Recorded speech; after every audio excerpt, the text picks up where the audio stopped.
Salam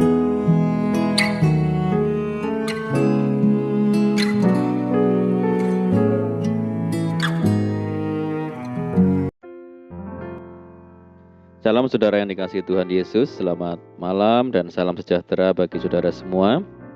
Saya menyapa bagi saudara semua yang ada di Indonesia, dari Sabang sampai Merauke, baik yang di kota maupun yang ada di desa, dan saudara yang ada di Malaysia, yang ada di Sabah, di Sarawak, di Kuala Lumpur. Senang sekali kembali menjumpai saudara pada saat ini. Kiranya damai sejahtera dan sukacita daripada Roh Kudus senantiasa melimpah dalam hati dan kehidupan saudara semua, dan kiranya saudara semua dalam keadaan baik dan sehat selalu, puji Tuhan. Selamat datang kembali di Pokok Anggur bersama saya Yosia Krisipianto. Mari saudara yang dikasihi Tuhan Yesus, sebelum kita bersama-sama merenungkan firman Tuhan, mari kita satu dalam doa. Mari kita berdoa. Bapa di surga, Bapa yang baik, yang penuh dengan kasih dan karunia, Bapa yang kami puji, kami muliakan di dalam nama Tuhan Yesus Kristus. Kami mengucap syukur oleh karena berkat pertolongan penyertaan Tuhan di sepanjang hari ini, sehingga kami boleh dimampukan Tuhan untuk melewati hari ini, melakukan tugas, tanggung jawab, pelayanan, serta aktivitas kami. Itu semua karena berkat pertolongan daripada Tuhan. Dan pada saat ini kami kembali rindu untuk merenungkan firman-Mu. Berbicaralah kepada setiap kami ya Tuhan, urapi kami dan jamah hati kami sehingga kami memahami maksud firman Tuhan. Terima kasih Tuhan. Kami siap merenungkan firman-Mu hanya dalam nama Tuhan Yesus kami berdoa. Amin. Baik saudara yang kasih Tuhan Yesus, kita akan membaca bersama di dalam Kolose 2 ayat yang ke-6 dan yang ke-7. Kamu telah menerima Kristus Yesus Tuhan kita, karena itu hendaklah hidupmu tetap di dalam Dia. Hendaklah kamu berakar di dalam Dia dan dibangun di atas Dia. Hendaklah kamu bertambah teguh di dalam iman yang telah diajarkan kepadamu, dan hendaklah hatimu melimpah dengan syukur. Puji Tuhan. Saudara yang dikasihi Tuhan Yesus, dalam konteks pertumbuhan rohani, kita menuju kepada kedewasaan yang serupa dengan Kristus. Rasul Paulus menunjukkan prosesnya di dalam nasihatnya kepada jemaat di Kolose. Paulus berkata bahwa jemaat di Kolose telah menerima Yesus sebagai Tuhan dan Juru Selamat. Karena itu, agar selanjutnya dapat bertumbuh dan berbuah, mereka perlu hidup tetap di dalam Kristus. Kata hidup tetap di dalam bahasa Yunani adalah peripateo, yang berarti berjalan. Ini berarti bahwa setelah seseorang menerima Yesus sebagai Tuhan dan Juru Selamat, ia harus berjalan tanpa henti bersama dengan Yesus dalam suatu proses perjalanan rohani yang terus-menerus. Dengan kata lain, Kristus akan menuntun kita mengikuti sebuah perjalanan rohani yang bersifat berkesinambungan tanpa henti, sehingga kita menjadi semakin berakar di dalam Kristus. Saudara yang dikasihi Tuhan Yesus, berbicara mengenai akar, apakah fungsi akar rohani di dalam kehidupan kita? Akar rohani berfungsi sebagai fondasi hidup yang membuat kita kuat dan kokoh. Lalu, bagaimanakah kita semakin berakar di dalam Tuhan Yesus Kristus, saudara?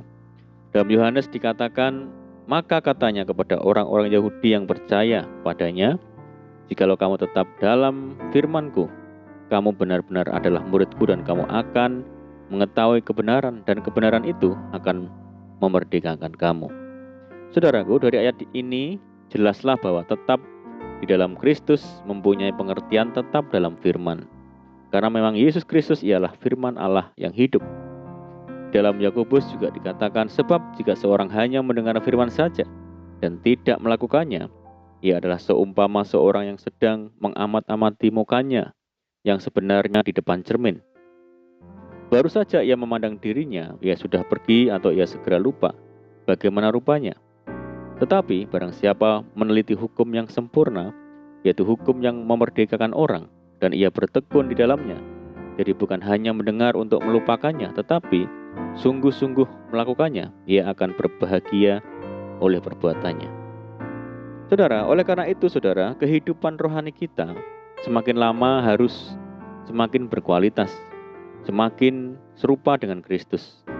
Semakin kita berakar dalam Kristus dan firman, maka semakin kuat dan kokoh hidup kerohanian kita.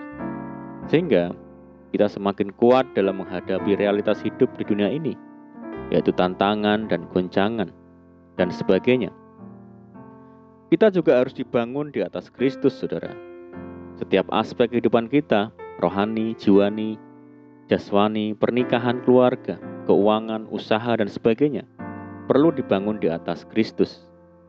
Dibangun di atas Kristus artinya membawa setiap aspek kehidupan kita agar berpusat pada Kristus, bukan pada diri kita sendiri. Atau bisa dikatakan menjadi Kristus-sentris, bukan egosentris. Dengan demikian, setiap aspek kehidupan kita menjadi sesuai dengan kehendak Tuhan, dan otomatis berbuah lebat bagi kepentingan kerajaan Allah. Sehingga kehidupan yang berpusat pada Kristus seperti ini juga akan membuat kehidupan rohani kita kuat, kokoh, dan tidak tergoncangkan. Di dalam Ibrani dikatakan, waktu itu suaranya mengguncangkan bumi, tetapi sekarang ia memberikan janji, satu kali lagi akan mengguncangkan bukan hanya bumi saja, melainkan langit juga. Ungkapan satu kali lagi menunjuk pada perubahan pada apa yang dapat digoncangkan, karena ia dijadikan supaya tinggal tetap apa yang tidak tergoncangkan. Saudara yang dikasihi Tuhan Yesus, saat kita sudah hidup berakar di dalam firman dan dibangun di atas Kristus, itu akan membuat kita semakin teguh dan terus bertumbuh di dalam iman yang telah diajarkan. Ini artinya kita menjadi semakin matang atau semakin dewasa di dalam Kristus. Perhatikan bahwa kita akan bertambah dewasa dalam iman yang diajarkan kepada kita. Kita tahu bahwa iman timbul oleh pendengaran akan firman Kristus. Artinya, kita perlu senantiasa setia belajar dari pengajaran firman dan giat mempraktikkan firman yang diajarkan kepada kita itu. Inilah yang akan mendewasakan kita di dalam iman. Dan inilah sebabnya kita harus semakin tekun meneliti hukum sempurna yang memerdekakan kita. Saudara, marilah kita tetap setia di dalam proses ini, berakar dalam-dalam, dibangun di atas dan bertumbuh semakin teguh oleh kuasa Allah yang bekerja di dalam seluruh proses kehidupan ini. Dan pada akhirnya kelak, kita akan menjadi dewasa rohani di dalam keserupaan dengan Kristus. Amin, puji Tuhan. Mari kita berdoa. Bapa di surga, Bapa yang baik, bersyukur buat firman-Mu saat ini. Firman Tuhan mengajarkan kepada kami untuk kuat berakar di dalam Kristus, dibangun di atas dasar yang teguh yaitu Kristus, bahwa kami Tuhan untuk semakin bertumbuh dalam iman dan pengenalan yang benar dalam Kristus, sehingga kehidupan rohani kami semakin didewasakan. Sehingga kami bisa menjadi pribadi yang kuat, kokoh, dan tidak tergoyahkan menghadapi realita hidup di dunia ini yang penuh dengan goncangan dan tantangan. Mampukan kami ya Tuhan untuk melakukan firman-Mu dengan setia. Terima kasih ya Tuhan. Dan saat ini kami berdoa bagi setiap saudara-saudara kami semua yang setia mendengar program ini yang di Indonesia, dari Sabang sampai Merauke, dari Miangas sampai Pulau Rote, yang di Malaysia dan dimanapun saudara kami berada. Tuhan Yesus yang memperhitungkan kesetiaan mereka dengan berkat-berkat ilahi, memberkati mereka kehidupannya, rumah tangganya, pekerjaannya, usaha bisnisnya, masa depannya, ladangnya, hasil kebunnya, pendidikannya. Berdoa bagi mereka yang saat ini sakit, Tuhan pulihkan, jamah, sembuhkan di dalam nama Tuhan Yesus. Yang hidup dalam kesulitan, kesukaran, persoalan, mari Tuhan tolong mereka, pulihkan hidup mereka. Berdoa bagi saudara kami yang hidup dalam ikatan dosa, belenggu dosa, mari Tuhan lepaskan jamah, lepaskan di dalam nama Tuhan Yesus Kristus. Dan berdoa bagi negeri kami Indonesia saat ini menghadapi pandemi, mari Tuhan berikan belas kasihan Tuhan. Pulihkan bangsa kami. Dan kerinduan kami mohon belas kasihan Tuhan, kiranya pandemi global segera berakhir. Terima kasih Tuhan.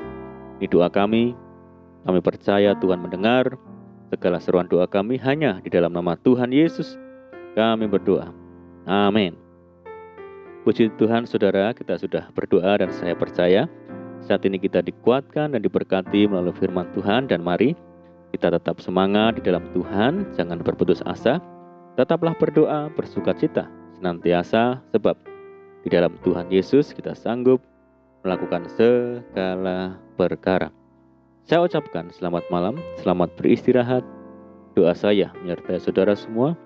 Tuhan Yesus memberkati. Haleluya.